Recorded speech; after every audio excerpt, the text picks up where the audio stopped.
This week is the one-year anniversary of the devastating attack on Israel by the Islamic terrorist group Hamas. And with that, a major escalation.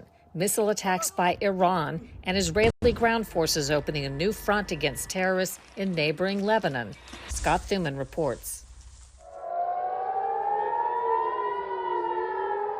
The warnings sounded all across Israel as nearly 200 Iranian ballistic missiles streaked in. Within minutes, interceptor missiles fired from the ground and from U.S. Navy destroyers managed to blunt most of the attack, while Israel's Prime Minister, Benjamin Netanyahu, promised a forceful response. Iran made a big mistake tonight, and it will pay for it. From the Situation Room at the White House, President Biden and Vice President Harris authorized U.S. forces to help defend Israel, and former President Trump warned of what he called a global catastrophe. As you know, the world right now is spiraling out of control. I've been talking about World War III for a long time.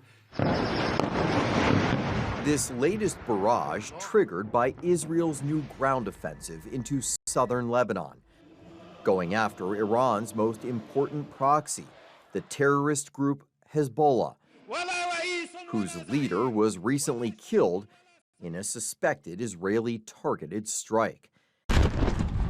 All of this as Israel marks 1 year since an attack by another Iranian-sponsored Islamic terrorist group, Hamas, that changed the nation forever.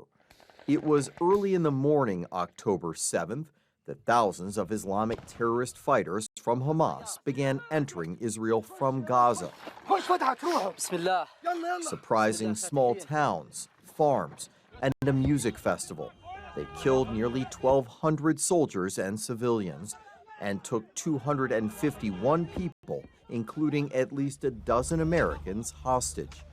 Zohar Palti is the former head of intelligence for the Mossad, Israel's CIA. How do you think October 7th will change the Israeli views of Iran? The Iranian regime in the last 40 years is declaring two things. First of all, that they want to get a military nuclear bomb. They are not saying the military, but obviously it's going there.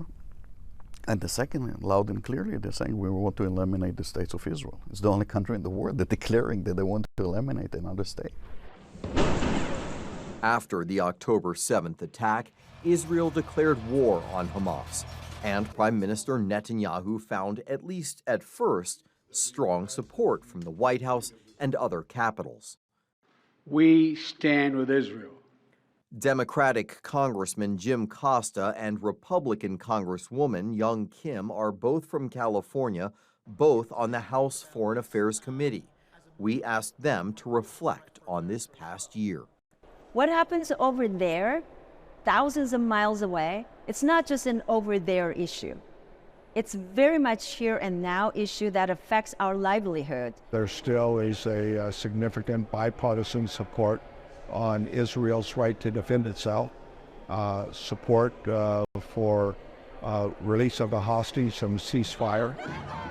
But within days of the October 7 attack, the sense of collective outrage that brought people together started to unravel. Thousands of troops backed by tanks and aircraft entered Gaza. Civilian casualties quickly mounted. And here in the U.S., protests of support of the Palestinians rocked college campuses and cities from New York to California. Congress called in college presidents to address anti-Semitic attacks. And Dr. Gay, at Harvard, does calling for the genocide of Jews violate Harvard's rules of bullying and harassment, yes or no? It can be, depending on the context. The presidents of Harvard, Columbia, and the University of Pennsylvania all resigned, at least in part for their handling of the protests. After a year of differential response from the United Nations, this week Israel barred the UN Secretary General from the country for failing to condemn Iran for the missile attack.